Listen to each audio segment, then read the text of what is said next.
Assalamualaikum warahmatullahi wabarakatuh. Salam sejahtera, semoga selalu diberikan kesehatan, kenikmatan, dan dilancarkan semua urusan-urusannya. Tugas utama manusia yaitu dibagi menjadi beberapa bagian. Yang pertama yaitu asal-usul pencapaian manusia.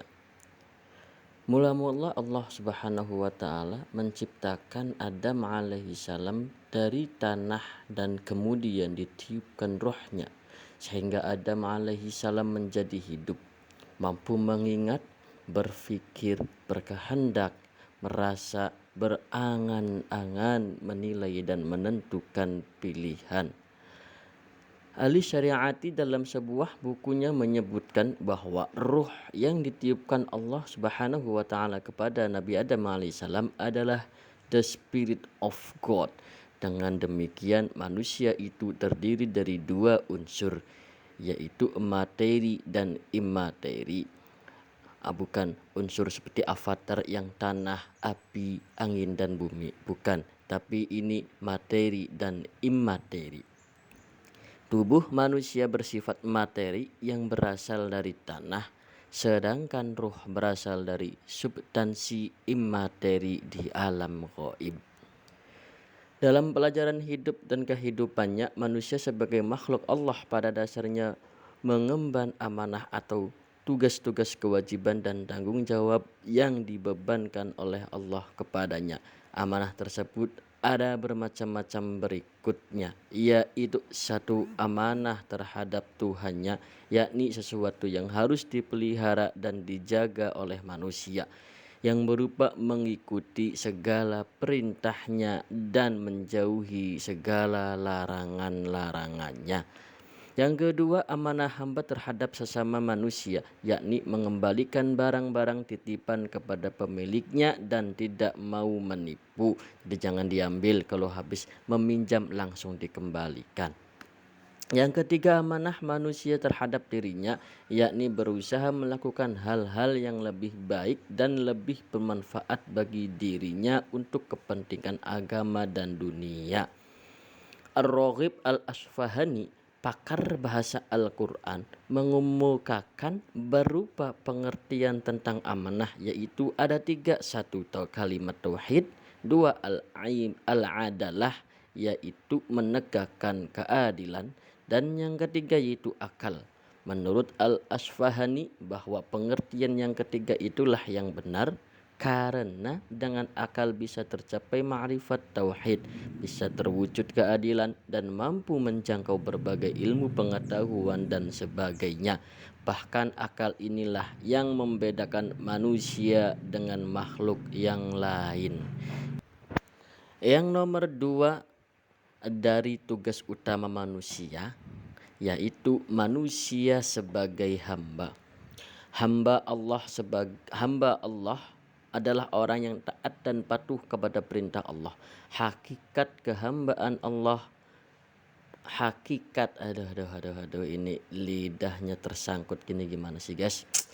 Saya ulangi. Hakikat kehambaan kepada Allah adalah ketaatan, ketundukan dan kepatuhan. Ketaatan, ketundukan dan kepatuhan manusia itu hanya layak diberikan kepada Allah dalam hubungannya dengan Tuhan. Manusia menempati posisi sebagai ciptaan dan Tuhan sebagai pencipta. Posisi ini memiliki konsekuensi adanya keharusan manusia untuk taat dan patuh kepada penciptanya. Hal ini sudah termaktub dalam Al-Quran tentang tujuan Allah menciptakan manusia, yakni untuk menyembah kepadanya. Konsekuensinya manusia sebagai hamba Allah, dia harus senantiasa beribadah hanya kepadanya, yaitu Allah Subhanahu wa ta'ala.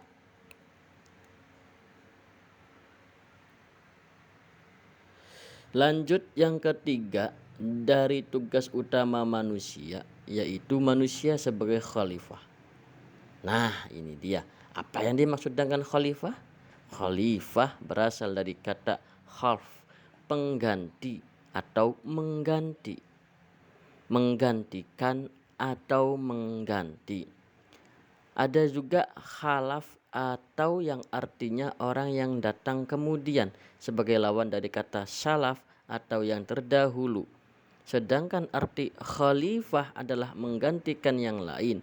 Ada kalanya karena tidak hadirnya atau tidak hadirnya orang yang digantikan, atau karena kematian orang yang diganti, atau juga karena kelemahan atau tidak berfungsinya yang diganti. Misal Sayyidina Abu Bakar ditunjuk oleh umat Islam sebagai khalifah pengganti Nabi Muhammad SAW, yakni penerus dari perjuangan beliau dan pemimpin umat yang menggantikan Nabi Muhammad SAW.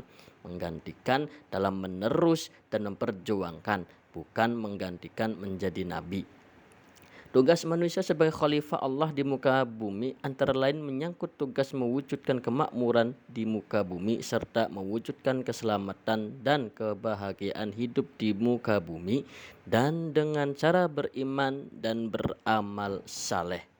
Antara lain tugas-tugasnya yaitu: 1. Menuntut ilmu pengetahuan, menjaga dan memelihara diri dari segala sesuatu yang bisa menimbulkan bahaya dan kesengsaraan, lalu mengisi diri dengan akhlak yang mulia. Kesimpulannya bahwa manusia sebagai makhluk Allah ini sebagai manusia sebagai khalifah, kesimpulannya yaitu manusia sebagai makhluk Allah harus mampu mengemban amanah dari Allah, yaitu menjalankan tugas hidupnya di muka bumi.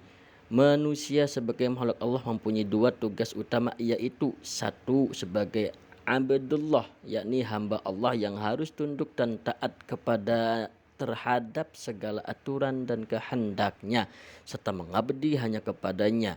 Dan yang kedua sebagai khalifah Allah di muka bumi, yang meliputi pelaksanaan tugas kekhalifahan terhadap diri sendiri dalam keluarga atau rumah tangga dan masyarakat, dan tugas kekhalifahan terhadap alam. Yang nomor 4, yang terakhir dalam tugas utama manusia, yaitu manusia sebagai penyampai risalah. Dakwah yang dilakukan dapat melalui lisan dan perbuatan. Sasarannya yaitu lisan ini ya Allah. Sasarannya dimulai dari diri sendiri, keluarga, karib kerabat, dan komunitas setempat. Dakwah yang dijalankan tidak boleh dengan paksaan atau penghakiman. Dengan menarik simpati, orang-orang akan tertarik untuk mendalami agama ini. Dalam Islam, tujuan eksistensi manusia adalah penyembah dan melayani Tuhan.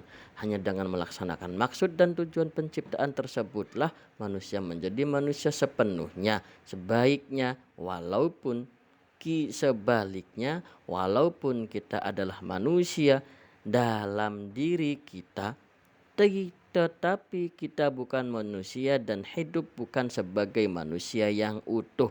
Oleh karena itu, alasan keberadaan manusia adalah untuk menyembah Allah dan dengan demikian mewujudkan keadaan penghambaan yang sempurna, yang berarti menyadari apa arti sebagai manusia yang sepenuhnya.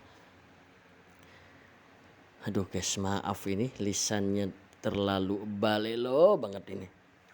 Cukup sekian yang bisa saya sampaikan, kurang lebihnya apabila banyak kata-kata yang salah, yang sulit dipahami, mohon maaf yang sebanyak-banyaknya. Semoga bisa bermanfaat bagi saya sendiri khususnya dan umumnya bagi Anda semua yang mendengarkan.